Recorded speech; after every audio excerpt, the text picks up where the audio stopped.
narasi besar Recover Together, Recover Stronger itu ada sebetulnya dalam keseharian kita. Persis ya. Jadi untuk menunjukkan kepada dunia bagaimana kita saling bahu-membahu, saling bantu-membantu, itu ada dalam keseharian kita, di dalam setiap tarikan nafas kita. Jadi kalau kita lihat dari seluruh sisi ya, bukan hanya ekonomi, kesehatan, pendidikan, sampai politik aja kita udah sangat recover together, recover stronger, udah bergotong royong.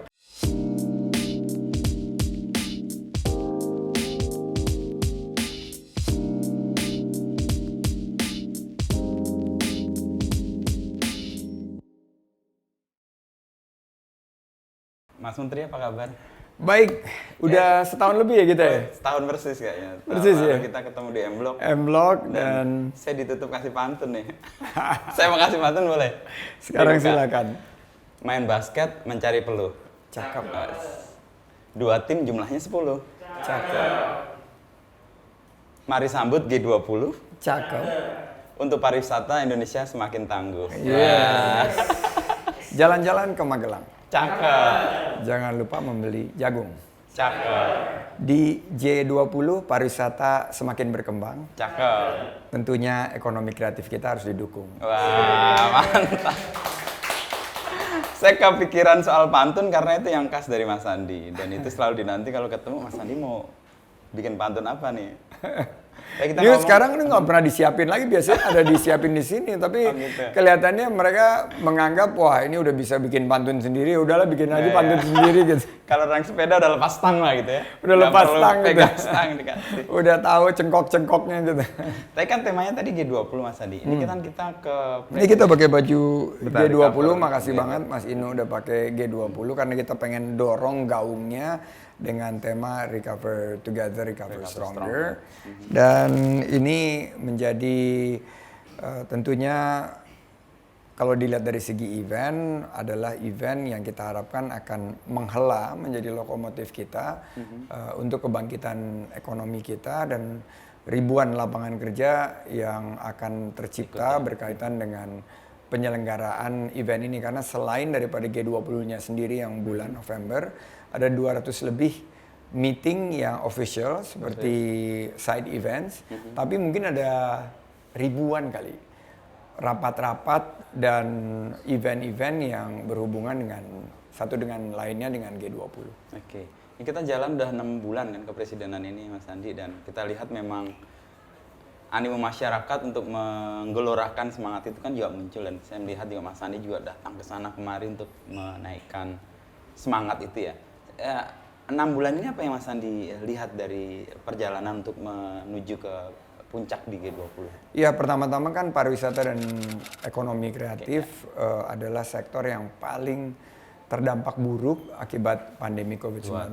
Karena 2 tahun terakhir ini lapangan kerja terkikis, omset menurun drastis, dan ini yang menjadi PR kita. Namun dengan G20 ini kami melihat peluang dan ada ruang untuk kita mencetak pemenang. Nah, saya mendorong bahwa sektor pariwisata ini harus punya tema selain daripada Recover Together, Recover Stronger. Apa nih tema pariwisata? Dan ternyata dari 3 pilar yang didorong oleh Indonesia, yaitu ekonomi hijau, transformasi digital, dan juga bagaimana landscape, topografi dari kesehatan global ini secara arsitektur bisa didorong. Nah, dalam konteks itu pariwisata Indonesia sekarang ternyata mendapatkan apresiasi. Saya baru saja balik dari New York. Ya, kemarin. Di New York itu di PBB kita tentunya dianggap berhasil dalam penanganan pandemi dari segi Delta dan Omicron. Kita bisa mengendalikannya untuk negara sebesar Indonesia ini, dan kebangkitan pariwisatanya juga terukur, kebangkitannya juga dilakukan dengan penuh kehati-hatian dalam bingkai protokol kesehatan. Jadi ini yang saya sampaikan, dan kita bicara mengenai aksi konkret gitu. Bahwa kalau bicara ekonomi hijau, keberlanjutan lingkungan, Indonesia sudah mulai, misalnya kita mulai menata agar di sektor pariwisata limbah itu adalah limbah yang tidak Bisa diolah, berbasis plastik, olah kita bawa Kemarin bawa purun itu ya. sedotan berbasis purun itu diapresiasi banget. ya. Karena kita nggak bicara konsep tapi kita bicara real. Action, Jadi kita bicara di Bali misalnya, kita punya roadmap 2030 kita akan mendorong Bali itu akan lebih didominasi oleh kendaraan listrik dan saya sudah berkendaraan listrik di Bali. Dan itu tentunya sangat menunjukkan bahwa Indonesia komitmennya clear ya. Clear. Mengenai protokol kesehatan, karena kita bicara arsitektur global, kita mendorong bahwa ya bingkai protokol kesehatan itu harus dijadikan tema bukan hanya recover together, recover stronger, tapi recover better. Jadi kita sudah bisa mengantisipasi jika ada gangguan lagi dari segi kesehatan, respons kita jauh lebih cepat dan penanganan dari situasi sekarang misalnya ada hepatitis atau ada penyakit mulut dan kuku ini kita responnya sangat cepat. Dan terakhir mengenai digital transformasi. Transformasi digital ini kita harapkan dalam konteks Gerakan Nasional Bangga Buatan Indonesia bisa meningkatkan 30 juta UMKM masuk ke dalam ekosistem ekonomi digital. Nah, dengan harapan kita bisa mendorong dengan tema G20 ini kita targetkan 1,1 juta lapangan kerja baru yang berkualitas itu bisa diciptakan di sektor parekraf ini. Karena G20 itu ya. Mas Andi tadi kan menyebut bahwa kita sudah melakukan hal-hal yang 3 hal tadi disebut sebagai tema besar di G20 ya. Dan tema Recover Together, Recover Stronger itu kan berangkat dari kata gotong royong sebenarnya. Kalau saya coba meras lagi ya. Dan itu kita sudah melakukan ya. Dan ini yang mau ditunjukkan ke dunia sebenarnya. Ya, ini jati diri bangsa kita. Jadi narasi besar Recover Together, Recover Stronger itu ada sebetulnya dalam keseharian kita. Persis ya. Jadi untuk menunjukkan kepada dunia bagaimana kita saling bahu-membahu, saling bantu-membantu, itu ada dalam keseharian kita. Dan menurut saya udah di dalam setiap tarikan nafas kita. Jadi kalau kita lihat dari seluruh sisi ya, bukan hanya ekonomi, kesehatan, pendidikan, sampai politik aja kita udah sangat recover together, recover stronger, udah bergotong royong. Jadi menurut saya ini salah satu yang bisa kita tampilkan di G20 ini, kepemimpinan kita. Dan menariknya, ini kebetulan baru kelar Tourism Working Group pertama, kick off-nya di Labuan Bajo. Saya baru selesai dan saya udah deg-degan karena saya takut Rusia waktu saat bicara semuanya pada walk out. Ternyata negara-negara G7 itu mendengarkan apa yang Rusia perlu sampaikan. Dan kita kan juga sesuai dengan arahan Presiden mengundang juga Ukraina. Jadi ini jadi forum, dan karena temanya adalah pariwisata, tourism, ini justru sesuatu yang justru menyejukkan, mempersatukan. Dan karena sektornya ini betul-betul terpuruk pada pandemi ini, ada keinginan untuk sama-sama menyetting. Walaupun pada akhirnya juga dihajar sama G7. Tapi tidak ada suatu hal yang kontroversial, tidak ada yang walk out. Ini kita patut syukuri. Dan mungkin apa ya, kalau bahasa Inggrisnya itu gut feel atau naluri Pak Jokowi untuk tetap mengundang Rusia, mengundang semua dengan menjalankan politik bebas aktif kita, di mana yang kita dorong adalah kepentingan terbaik bagi bangsa dan negara, bagi NKRI. Ini menjadi satu justru posisi yang sangat kuat buat kita membawa, ya kalau mau ngomong mengenai politik silakan, tapi kita cari solusinya. Jangan ada yang diisolasi, tapi semuanya diajak bicara, karena yang kita perlukan sekarang adalah diplomasi. Ya, diplomasi itu. Makanya tema Recover Together, kata together itu, togetherness itu kemudian kayak menjadi kesempatan untuk orang-orang yang berbeda itu kemudian ya udahlah menyatu untuk sesuatu yang lebih baik ya. Betul. Kalau dari sisi pariwisata Mas Sandi ngelihat kan 6 bulan jalan ya. Dan kita punya momentum yang bagus sebenarnya karena Omikron terkendali sangat baik, dan kemudian dendam dalam tanda petik masyarakat untuk berwisata itu mendapatkan ruang pas libur yang demikian panjang ini. Mas Andi ada melihat sesuatu yang lain, tren yang tumbuh yang kemudian membuat ya kita karena 2 optimis tahun ya? sudah tidak mudik kan ya. Jadi ini diawali dengan relaksasi yang kita lakukan secara bertahap, bertingkat dan berkelanjutan. Kita tiap minggu kan mengevaluasi PPKM ini. Ya. Dan Per wilayah pula kan? Per wilayah Jawa Bali dan di luar Jawa Bali. Dan saya melihat bahwa sebelum MotoGP nih, bahwa ini kita kompak dari segi penerapan kebijakan yang terintegrasi.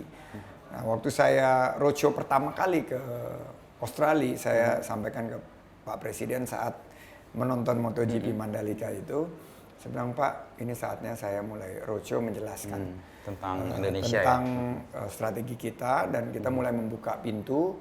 Dan yang paling pasar yang menjanjikan adalah tetangga kita Australia. Akhirnya beliau sampaikan, ini saya kunjungan pertama saya sebelumnya setelah pandemi, setelah bertugas 1 tahun dan Indonesia mulai membuka.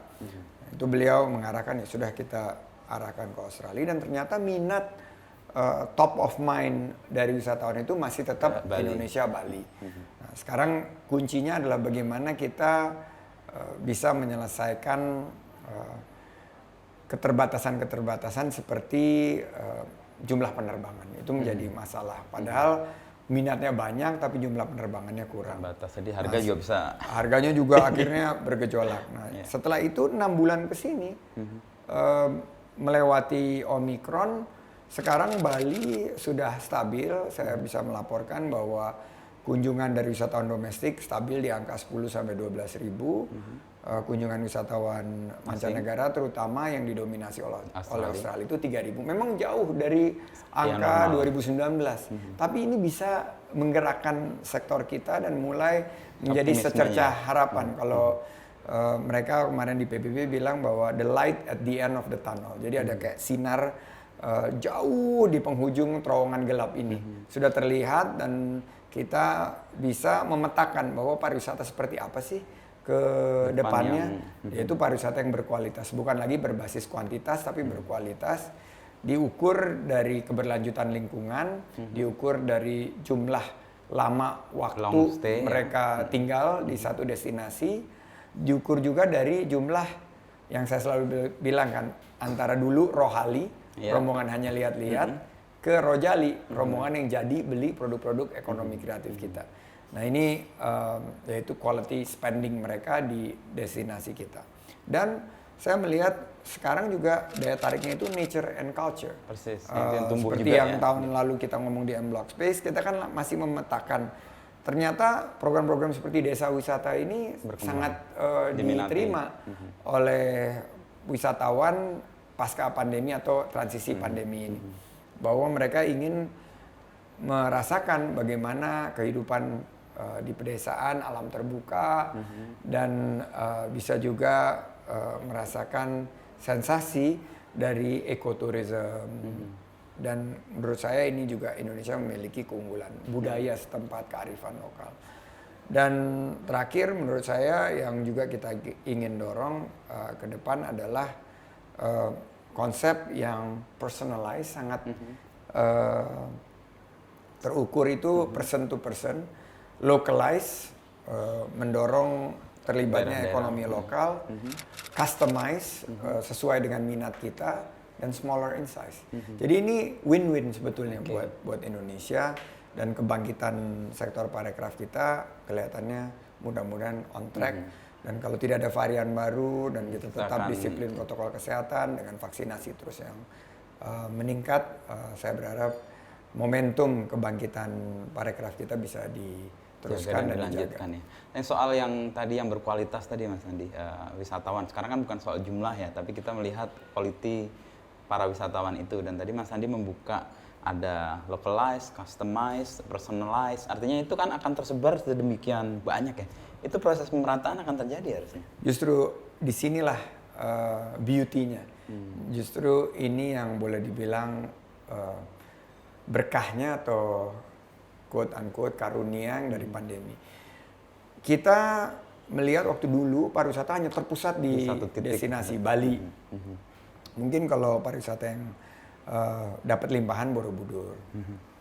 Tapi dengan memusatkan di 5 destinasi super prioritas, Danau Toba, Borobudur, Labuan Bajo, Mandalika, Likupang, kita punya konsep namanya Beyond Bali. Tapi yang menarik, wisatawan Nusantara yang selama ini dipandang sebelah mata, ternyata sekarang menjadi tulang punggung.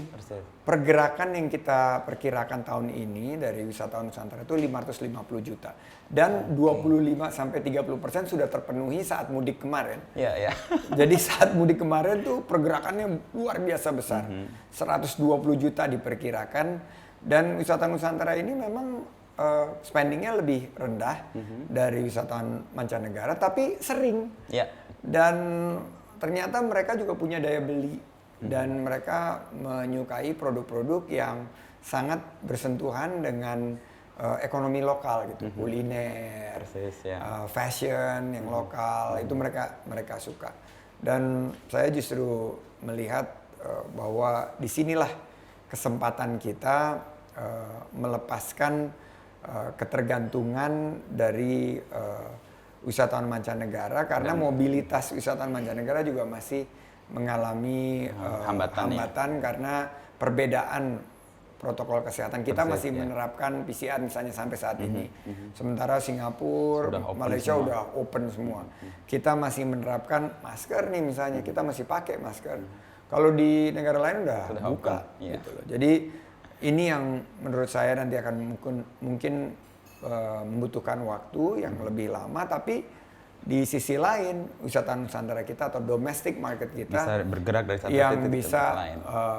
Memberikan satu oksigen bagi sektor pariwisata ekonomi kreatif yang memberikan penghidupan bagi 34 juta rakyat Indonesia. Pekerja di pariwisata Di sektor pariwisata 14 juta, di ekonomi kreatif ada 20 juta. Tadi Mas Andi menyebut selintas soal fashion sama kuliner. Itu kan 2 poin yang kayaknya ke depan ini akan sangat punya potensi ya untuk industri kreatif. Mas Andi melihat dari sisi mananya keyakinan soal 2 itu? Apakah potensi kita yang besar atau market kita kah? Kalau kita lihat dari market, pertama dari demand. Lokal juga? Dari lokal ya. Dari permintaan aja itu kita gede punya,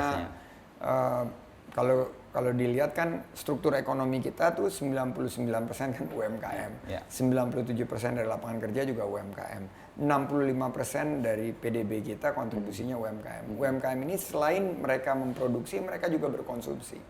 Jadi konsumsi rumah tangga ini akan menjadi penggerak gitu lokomotif untuk ekonomi kita.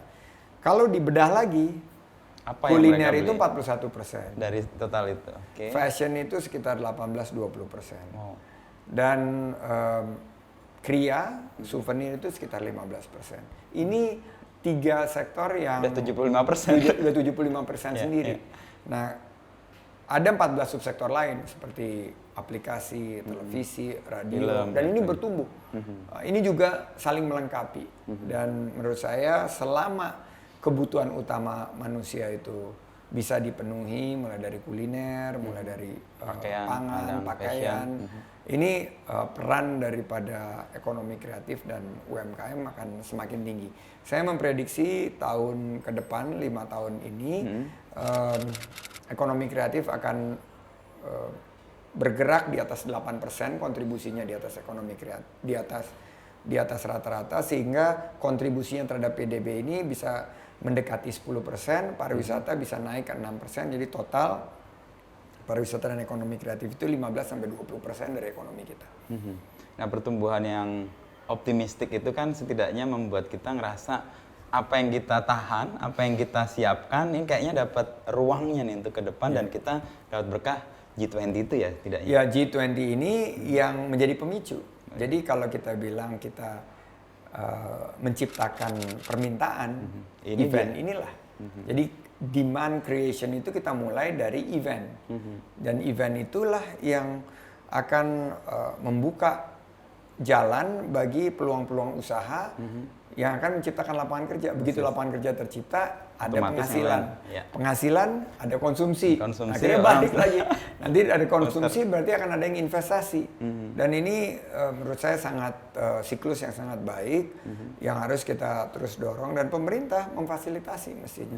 Ke depan seperti kuartal pertama kan kita tumbuh 5,01%, itu semuanya rata-rata 80% ke atas swasta.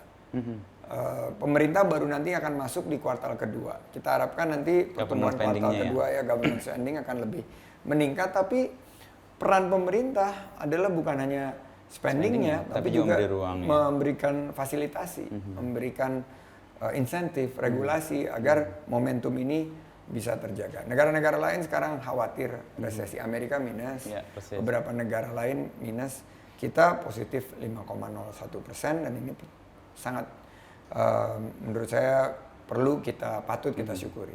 Ya selain G20 yang memang akan sampai akhir tahun, kita kan juga punya forum ATF ya Mas Andi. Ya. Nah, itu di sentralnya Jawa kan, ada di Jogja dan kayaknya akan jadi ruang. Tahun ini kita mengambil keketuaan G20 dan untuk ASEAN yang tahun depan, tapi untuk pariwisata setahun sebelumnya. Jadi saya mengambil tongkat estafetnya dari Kambodia. Sekarang kita ketua ASEAN Tourism Forum dan kita akan menyelenggarakan beberapa kegiatan persiapan, tapi puncaknya di akhir tahun ini di Yogyakarta. Jadi ini juga akan nanti suatu event yang kita harapkan bisa kalau G20 dapatnya di Bali, Jogja dan sekitarnya, Magelang dan Borobudur, Prambanan, mungkin ikut sampai ke Semarang juga bisa didorong dengan ASEAN Tourism Forum. Jadi dampak yang tadinya di G20 itu di November, ini akan berlanjut di Desember. Ya, ini ada post eventnya Desember dan setelah itu tahun 2023 kita akan mengambil keketuaan ASEAN dan itu juga akan berlanjut. Di mana pusatnya bergerak lagi ke Labuan Bajo. Jadi di 2023 itu akan banyak eventnya justru di Labuan Bajo. Tadi Mas Andi juga menyebut soal desa wisata ya, yang kalau saya melihat memang itu kesempatan untuk jadinya pemerataan ekonomi di tempat-tempat yang mungkin karena infrastruktur yang kita siapkan tidak sampai ke desa sendiri yang menyiapkan. Nah kalau Mas Andi melihat ke depannya sustainability desa wisata itu sampai mana ya? Desa wisata ini merupakan potret dari budaya dan kekuatan tenun kebangsaan kita. Jadi kalau kita lihat desa wisata ini ya kita bicara mengenai gotong royong, kita bicara mengenai bagaimana masyarakat desa memberdayakan Indonesia ya. dirinya sendiri dengan kearifan lokal, adat istiadat setempat. Memang infrastruktur itu akan makan waktu untuk dibangun. Apalagi kita negara yang sangat besar ya. Misalnya Danau Toba ini kita taruh triliunan rupiah kan untuk membangun pelabuhan, jalan, support sistemnya ya, bandara dan lain sebagainya. Tapi menuju desa ini kalau desanya kita kembangkan sebagai destinasi, ini nanti dana desa yang ikut mendanai, ada swasta, ada juga program-program lain yang bisa ikut secara bersamaan, secara kolektif membangun infrastruktur desa. Airnya dibangun, sumber energi yang lebih baru dan terbarukan, pengelolaan sampahnya, dan misalnya penataan kawasannya. Ya. Misalnya di Danau Toba, selain daripada yang besar-besar ini kita siapkan, ada desa wisata misalnya Huta Tinggi di Samosir. Ini daya tariknya Batak Cheese gitu. Nggak pernah kepikir kan ke kita, tapi begitu kita buat event, ketemu, orang tertarik banget. Nah, tahun lalu, di tengah-tengah pandemi, desa wisata ini kunjungannya naik 30-35%. Dan terkonfirmasi dari segi penciptaan lapangan kerjanya.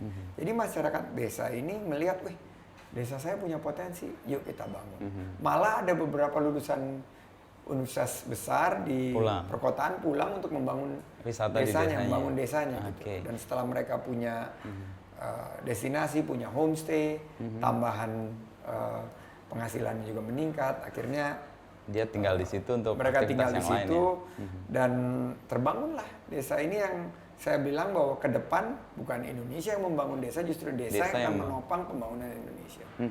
Kalau kebutuhan untuk orang tadi Anda tumbuh sekitar 30% ya Mas Andi dari selama pandemi di desa wisata atau destinasi yang mungkin kembali ke alam. Itu kan kayak kebutuhan ketika kita sedang pandemi. Saya tadi nanya, apakah ini sustain gitu ya?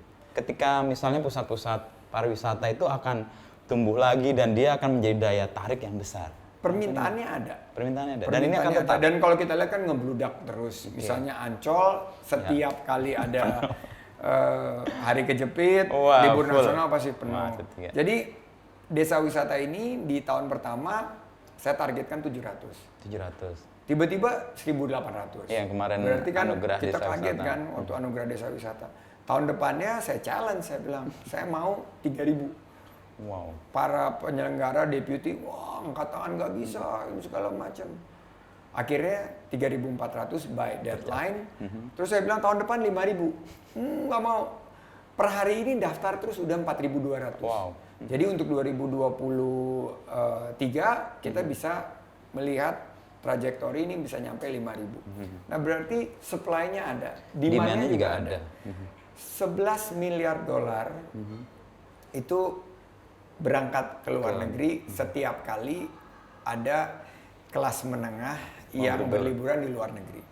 Kalau mereka memiliki opsi, saya nggak bisa melarang mereka nggak keluar negeri, tapi saya bisa memiliki opsi. Saya bilang, ini loh, ada ini selain Labuan Bajo, selain Danau Toba, dan desa-desa wisata ini menarik banget dan kalian experience-nya rasanya pasti sebelum beda, keluar negeri mesti nyobain ini dulu, okay. mesti nyobain ini, mesti selfie di sini, mesti selfie di sana, dan mesti nyobain kuliner ini, beli produk ekonomi kreatif lokal ini, beli ulos, beli endek Bali dan lain sebagainya. Jadi akhirnya kita melihat bahwa sustainability itu ada dari demand atau dari permintaan yang diciptakan oleh kelas menengah kita. Kelas menengah kita kan terus bertumbuh.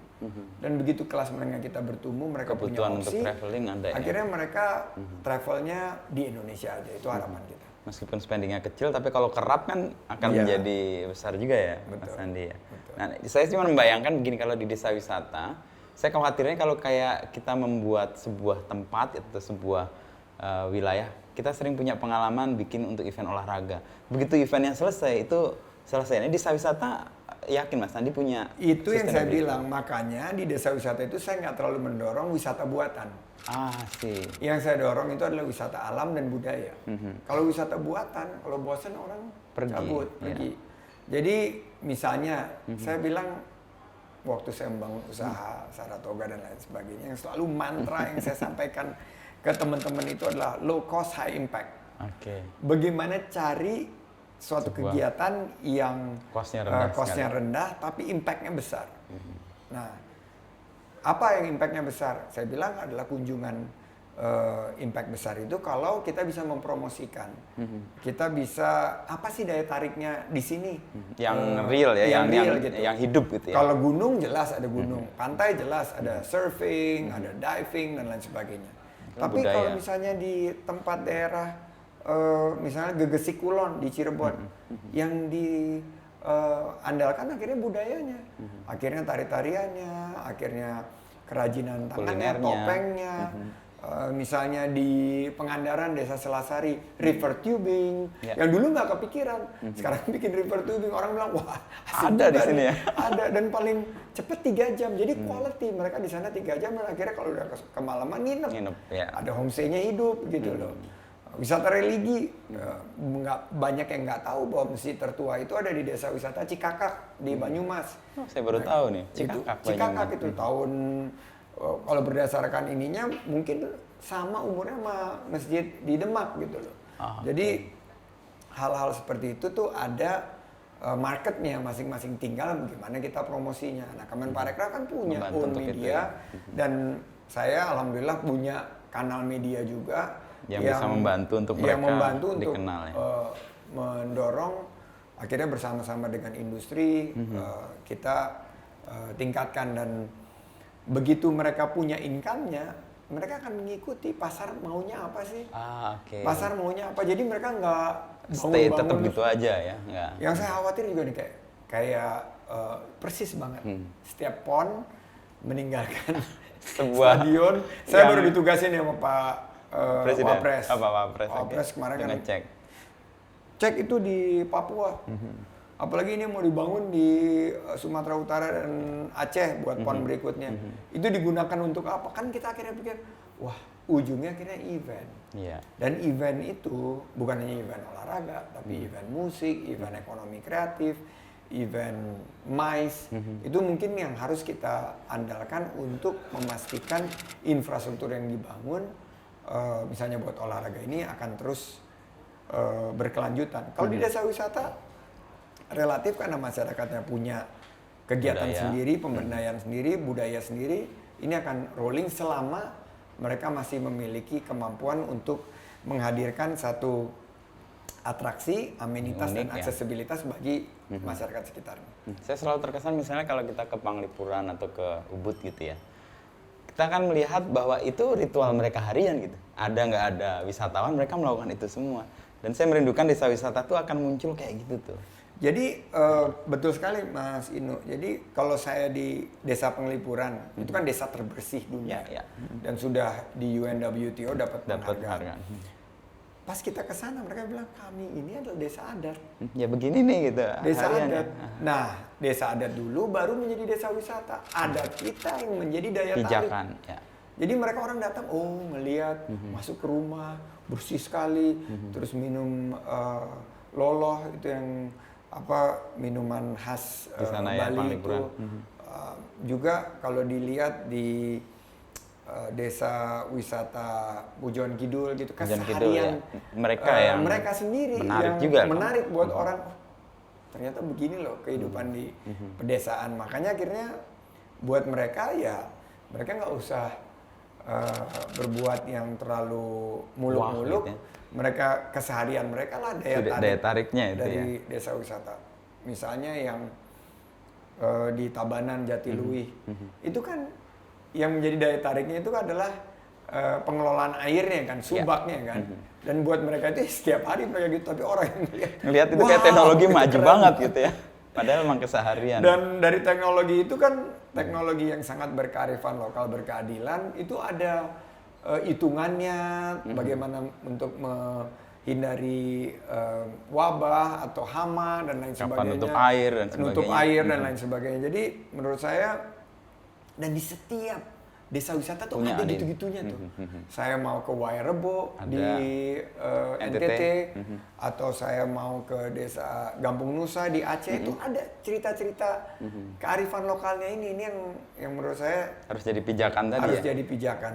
Desa adat dulu, baru desa wisata kalau Desa kasus adat, budaya, Panglipuran ya. wisata, religi dan lain sebagainya. Ini semakin hari kita dalami, semakin banyak peluangnya. Misalnya ada desa wisata di Situbondo yang dia jual adalah burung itu blekok. Ah iya. Yang pagi-pagi Datang. pergi cari makan, pulangnya sore gitu loh. Itu yang jadi daya tarik orang kalau lagi ada gitu ya, banyak ada banyak. Terus ada desa wisata di Aceh, di dekat Aceh Tamiang, di menuju Banda Aceh di sana. Itu desa wisatanya berbasis mangrove. Jadi ini hutan mangrove terbesar di Asia Tenggara. Oh, itu iya? Mas Inu kalau ke sana itu ngerasa nggak capek karena oksigennya banyak Bagus sekali ya, kan. ya. Bagus sekali. Jadi Segar. yang dijual ya Kebersihan udara, pelestarian, pelestarian lingkungan di pantai lingkungan dan gitu ya. sebagainya. Saya makin yakin tadi Mas Andi kan menyebut jangan-jangan kota tidak akan berkontribusi, tapi desa yang akan kontribusi ya, memberikan hal-hal yang tadi jadi pijakan gitu ya, nilai, value yang mereka pelihara untuk orang-orang yang dari kelas menengah tadi datang dan oh iya kita punya akar sekuat ini ya. Jadi sumbangan desa itu sebenarnya menjadi penguat juga orang-orang di urban ya. Betul. Jadi justru disinilah jembatannya akan terbentuk. Bahwa dengan konektivitas yang lebih baik ya. Infrastruktur yang terbangun, nanti akan ada konsep bahwa digital nomad itu mereka mungkin bisa bekerja di Mana saja, mana bahkan saja, di desa. di pedesaan. Dan saya pernah punya visi dulu Ketika 2019. Oh, 2019. Saya visinya itu adalah di 85.000 desa yang dimiliki kita itu harus infrastruktur Digital. yang berkeadilan, termasuk infrastruktur digital, karena selama ini memang ada ketimpangan di perkotaan itu infrastruktur digitalnya lebih baik. Di pedesaan mestinya walaupun infrastruktur jelas lah kalah sama di perkotaan, tapi paling tidak digitalnya infrastruktur basis atau infrastruktur dasar digital itu harus hadir. Karena dengan itulah mereka bisa akan tumbuh dan mengejar apa yang selama ini mereka anggap tertinggal ya. Persis. Kembali ke G20 Mas, tadi kita asik ngomong desa jadi lupa bahwa ada justru internasional. G20 ini salah satu side event atau side trip yang kita mau bawa itu adalah salah satunya desa wisata. Jadi di tiap-tiap event G20 kita tawarkan gitu loh. Kalau ada field trip, mereka kita ajak ke sana. Karena akan di Bali, yang Penglipuran pasti akan jadi Penglipuran, banyak banget di Bali. Kalau di Bali ada 131 desa wisata, ada desa wisata Pemutaran, ada desa wisata di Tabanan yang kemarin viral karena ada orang yoga itu juga desa wisata. Oh iya ya. Iya. Belajar spiritual sekaligus. Spiritual, dapat mindful ya. Mindful, apalagi sekarang lagi wellness, lagi booming juga ya. Dan desa itu memberikan oksigen yang segar, tidak hanya secara fisik oksigen, tetapi juga value yang mungkin orang udah lupa dan orang ngerasa bahwa itu harus dihidupi lagi. Mas Andi, soal side event yang tadi banyak banget ya di G20. G20 kan sebenarnya pertemuan tingkat tinggi untuk level menteri ya, tapi kita bisa memanfaatkan sejumlah kegiatan yang lain untuk tidak hanya kepentingan Indonesia pastikan. Kita akan juga memberi ruang bagi negara-negara lain berdasarkan pengalaman kita atau otoritas kita tadi yang kemampuan kita bergotong royong di bidang kesehatan, di bidang green economy, dan juga hal-hal yang akan diperjuangkan. Itu side event itu seluas apa yang mau dapat? Saya tuh inget banget kepemimpinan Pak Jokowi itu menyampaikan bahwa ini bukan hanya kita sukses penyelenggaraannya loh, dan sukses substansinya. Kita harus memberikan dampak positif kepada masyarakat kita. Bahwa G20 ini bukan hanya milik yang di atas sana, tapi G20 itu harus digaungkan dan dibumikan.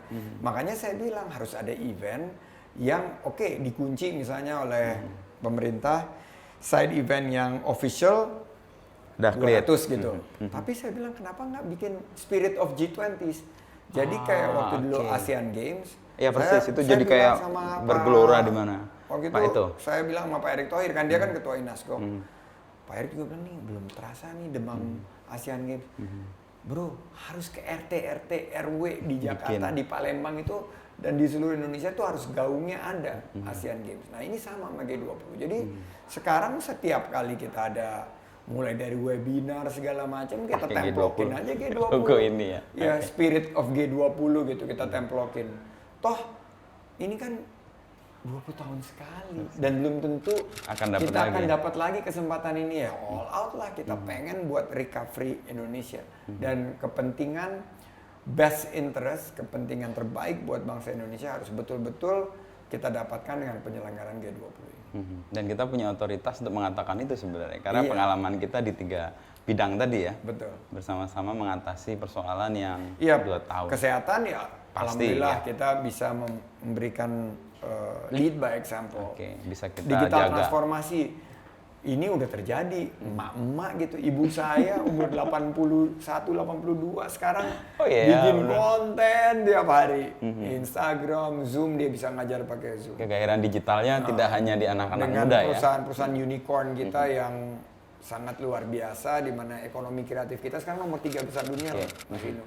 1 Amerika dengan Hollywood, nomor 2 Korea dengan K-pop dan drakor, sekarang Indonesia nomor 3. Yang ketiga soal bagaimana green economy tadi ya. Green economy, dan kita bicara mengenai sustainability dan kita bisa showcase gitu bahwa iya kita punya isu harga-harga meningkat, tapi ternyata dengan pendekatan kita yang sustainability fokus, kita bisa inflasi kita masih terjaga alhamdulillah.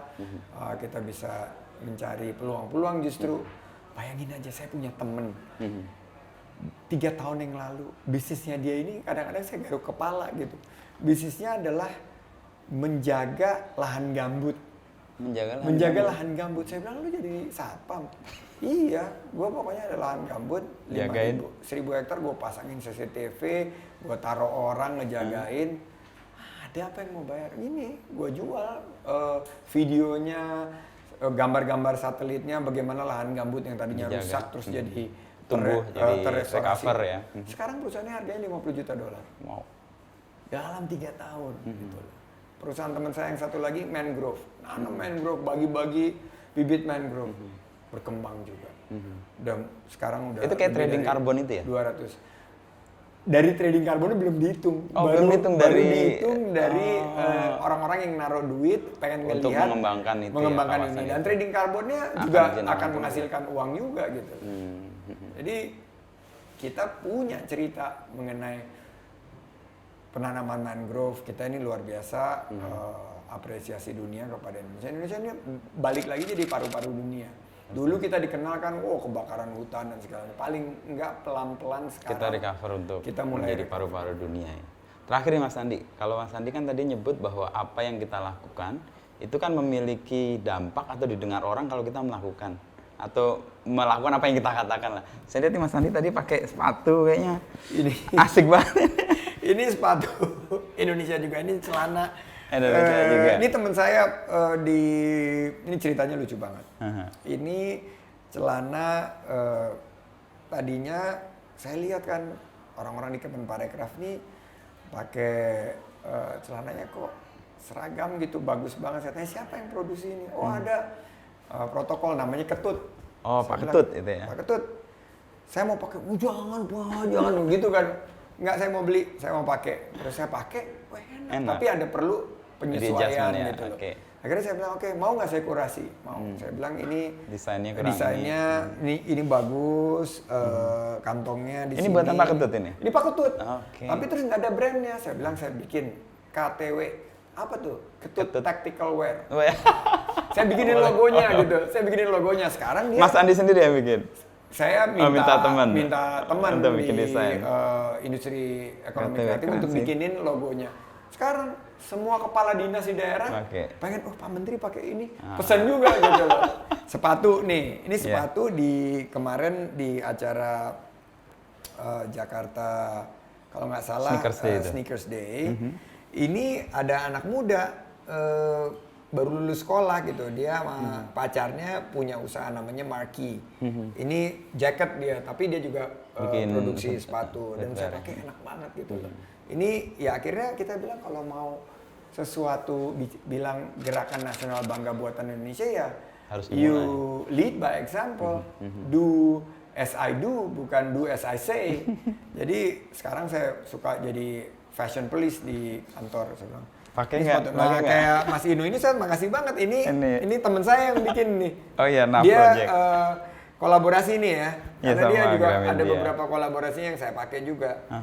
Gitu dan enak banget tuh pakainya. Betul, nyaman buat jalan, buat sepedaan juga asik. Kebanggaannya Pak Jokowi. Nih. Pak Jokowi pakai terus yang itu itu kan. Dia sih udah nggak lepas lah dari itu lah. Ya. Jadi buat saya ya udah dengan begitu kalau leadernya memakai produk bangga buatan Indonesia ya pasti tentunya yang lain juga kan gitu. Tapi meskipun tadi ya dengan kurasi karena revisi, pas dipakai belum tentu enak. Ada yang pakai lecet, terus setelah tapi harus didorong bantu dipakai ya. karena kalau enggak dia nggak akan tahu. Kita harus kasih tahu ini perubahannya mestinya di sini. Ini sepatu lari saya sekarang udah pakai sepatu Indonesia. Awalnya lecet Mas Inu. Tapi lama-lama, dengan improvement karena saya lari ya. maraton, saya bilang ini nggak enaknya di sini, nggak enak. Akhirnya mereka melakukan perubahan-perubahan. Ya, memimpin dengan cara mencontohkan ya, atau memberikan contoh kepada. To give example. Iya. Kalau posisi kita ngelit di G20 kan kita juga mencontohkan sebenarnya kan. Kita harus mencontohkan. Yang recover together, recover stronger itu kan kita sudah melakukan tuh. Dan kita mau contohkan kepada mereka, mudah-mudahan jadi otoritatif juga kita kepada orang atau kepada delegasi. Ya coba sebutin aja politik kita together. Iya, Mas Andi tadinya berseberangan itu. Ekonomi kita together. Kesehatan together. Jadi ya stronger. Dan ada salah satu profesor kemarin mengkomentari gitu loh. Leadership Indonesia di G20 ini memang understated. atau kalau orang bilang kita nggak terlalu tampil, tapi ternyata dengan pendekatan Presiden Joko Widodo yang dengan penuh humbleness, Ya, hati.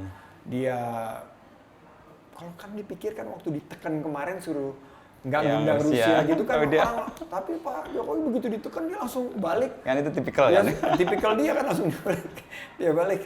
Saya akan tetap Undang, bahkan undang Rusia, Ukraina. malah saya akan undang Ukraina. Nah sekarang kan negara Barat, loh gimana sih? Jadi kalau mereka missing kan nggak enak. Akhirnya paling tidak yang di Tourism Working Group mereka partisipasi dan mengapresiasi. Nggak understated lagi ya. Karena kalau kita lihat, saya tahun lalu pergi ke Roma, yang side eventnya di Vatikan, memang nggak ada gaung apa-apa sih, ya mungkin karena pandemi ya. Ya mudah-mudahan karena kita punya kesempatan, dan ini kayak berkah ya, India passing ke kita, dan kemudian kita punya kesempatan untuk memakai ini sebagai momentum yang tumbuh dan terutama di pariwisata sih. Betul. Saya berharap kita punya ruang yang lebih gede untuk mengembangkan apa yang sudah kita rencanakan di awal di pandemi, dan kita punya momentum yang bagus tadi ya, G20, ATF, Mandalika juga akan berkembang terus Iya, kan. Mandalika kita belajar banyak dari penyelenggaraan tahun ini, tahun depan insya Allah lebih baik lagi. Kira-kira kalau 6 bulan ke depan dalam konteks mau G20, Mas Andi melihat apa yang perlu kita perkuat lagi? Kita perlu pastikan penanganan pandemi ini berjalan dengan makin baik gitu ya. semakin terkendali. Kita perlu pastikan side-side event kita kan kalau di Parekraf sendiri ada gede-gede nih. Ada ASEAN Venture Philanthropic Network itu di bulan Juni. Bulan Juli kita ada International Wellness Tourism Conference and Festival itu di Solo. Di Solo ya, ya, Gede saya dengar juga. itu. Terus abis itu nanti ada World Conference on Creative Economy. Itu juga gede di Bali lagi. Terus abis itu ada World Tourism Day. Itu ngundang seluruh menteri pariwisata di seluruh dunia itu akan kumpul. Belum lagi nanti bulan ini di akhir bulan ada Global Platform on Disaster Risk Reduction. Itu BNPB yang jadi host. Ini menurut saya akan bergulir terus ya. Dan akan menjadi bola salju. Kita mesti menjaga momentum ini. Narasinya harus kita pastikan nggak lari dari narasi kebangkitan, recover. Narasinya juga kita harus bumikan supaya Masyarakat juga merasakan terlibat. ada lapangan kerja yang tercipta. Karena kalau mereka bilang, apa sih ini G20, gua susah nih. Oke, sekarang memang harga-harga naik, tapi penghasilan mereka harus kita tingkatkan dengan membuka lapangan kerja baru. Ya. Artinya posisi yang tadi menganggap G20 elitis menjadi ke bawah ya, artinya kita kayak men-17-kan G20 nih udah. Ya, jadi kan ini kayak 17-an. gelora 17-an gitu. Jadi ya. 17-an itu bukan hanya tahun. upacara-upacara, tapi ada juga lomba-lomba Persis, di tingkat kampung-kampung. RT. Dan itu kayaknya desa wisata bisa pintu masuk untuk itu semua juga. Betul. Itu Mas Andi. Terima Thank kasih. you. Kita Jadi bisa ini kita ketemu tiap lagi. tahun nih ada Mudah-mudahan ya. Tapi tadi naik sepeda bener. Tadi naik sepeda. Dari rumah Sepeda ya. buatan Indonesia juga. Wow, wah itu dia. Perlu kita coba untuk sepedaan bareng nih. Dan mudah-mudahan tahun depan nih kita bisa buatnya di destinasi nih. Salah satu desa wisata misalnya, Salah atau satu desa wisata. yang beyond Bali tadi. Iya, apalagi tahun depan kalau misalnya Mas Inu kira-kira bulan Mei ini udah di tengah-tengah keketuaan kita di ASEAN, kita bisa mungkin lakukannya di Labuan Bajo. Thank you Mas Andi. Dengan senang hati saya akan menunggu kesempatan yang berikutnya. Terima kasih, sukses untuk Beginu. Thank you, sukses ya Mas Andi. Terutama untuk mempromosikan tadi produk-produk dalam negeri yang ternyata kualitasnya nggak beda jauh dan bahkan untuk beberapa hal lebih baik ya dari Kalau sisi menurut harga. saya kalau sepatu kita udah Oke lah ya, Oke, bisa. baju kita udah, celana udah, ada beberapa yang belum seperti jam. Frame kacamata juga Frame masih kacamata agak rumit. udah. Ini saya udah lokal. Pakai. Ini Oke. Saturdays. Iya. Indonesia juga dan yang kita ada PR tapi dari Gerakan Nasional Bangga Buatan Indonesia paling tidak kita sudah petakan peningkatan pertumbuhan ekonomi 1,7 sampai 2% dan jumlah lapangan kerjanya sekitar 2 juta dengan mengarahkan pembelian-pembelian itu ke produk-produk buatan lokal. Indonesia yang berdaya saing. Dan menyenangkannya adalah pemimpinnya mencontohkan itu dan membuat orang lain merasa bangga dan ingin melakukan hal yang sama. Betul. Thank you Mas Andi sekali lagi. Thank you. Selamat Sukses. beraktivitas lagi untuk malam ini. Terima kasih.